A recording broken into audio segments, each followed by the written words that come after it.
आइए बच्चों, आप लोगों का 8 पैराग्राफ तक पढ़ चुके हैं। The judgement seat of Vikramaditya का 9 पैराग्राफ देखते हैं। From then onward so famous did this cowherd become that all the complicated disputes were put before him, and always the same thing happened. The spirit of knowledge and justice would come to him, and he would show them the truth. But when he came down from his seat, he would be no different from the other boys. From then onward, उसी के आगे से so famous, इसी प्रकार से सो famous did this कावहर्ड, यह चरवाहा लड़का, गाय चराने वाला लड़का इतना प्रसिद्ध हो गया कि that all the complicated dispute, सभी अनसुलझे मुकदमे वेर पुट बिफोर हिम, उसके सामने लाए जाया करते थे। And always the same thing happened, और हमेशा एक ही चीज़, एक ही घटना घटित होती थी। The spirit of knowledge and justice, ज्ञान और न्याय की आत्मा वुड कम टू हिम, उसके पास आती थी। And he would show them the truth, और वह उन्हें सच्चाई दिखाया करती थी।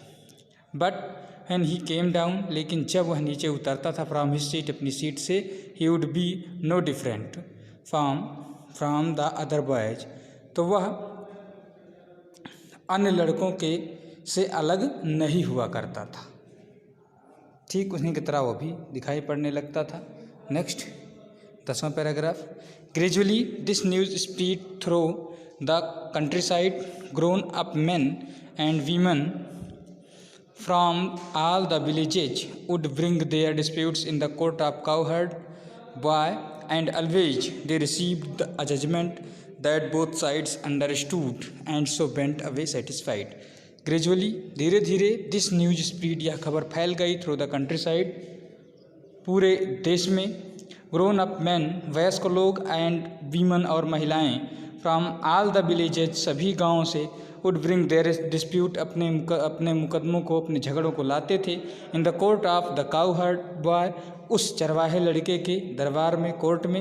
And always they received the judgement, और हमेशा वे एक न्याय पाते थे। दैट बोथ साइड अंडरस्टूड, जो दोनों पक्षों को समझ में आता था। And so went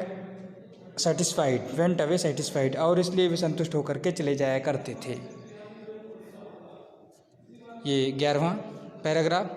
now the king who lived far away from Ujjain heard this story well, he said that boy must have definitely sat on the judgment seat of Vikramaditya. The king's guess was correct, as the ruins about the meadows were once Vikramaditya's palace. If just sitting on the mound brings wisdom and justice to the shepherd boy, he thought, let us dig deep and find the judgment seat.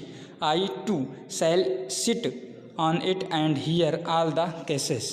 Then the spirit of Vikramaditya will descend upon me as well, and I shall always be just king. So with spades, तो now the king who lived far away from Ujjain, इसलिए जो राजा, फार away from Ujjain, जो राजा उज्जैन से दूर रहता था, heard this story, इस कहानी को सुना। वेल, ही सेड, उसने कहा, ठीक है। That boy must have definitely sat on the judgement seat of Vikramaditya, वह लड़का निश्चित रूप से विक्रमादित्य की न्याय की कुर्सी पर बैठा है। The king's guess was correct, as the ruins about the meadows were once Vikramaditya's palace. The king's guess was correct, राजा का अनुमान बिल्कुल सही था। as the ruins about the meadows, जो चारागाह में जो खंडहर थे, were once Vikramaditya's palace, वे कभी विक्रमादित्य के महल हुआ करते थे। if just sitting on the mound brings wisdom and justice to the shepherd boy, ठीक वह लड़का यदि उस माउंड पर, उस टीले पर बैठता है, तो विक्रमादित्य वो न्याय, क्या कहते हैं, the spirit brings wisdom and justice to the shepherd boy, तो बुद्धि और न्याय उस लड़के के पास, चरवाहे लड़के के पास आ जाती है।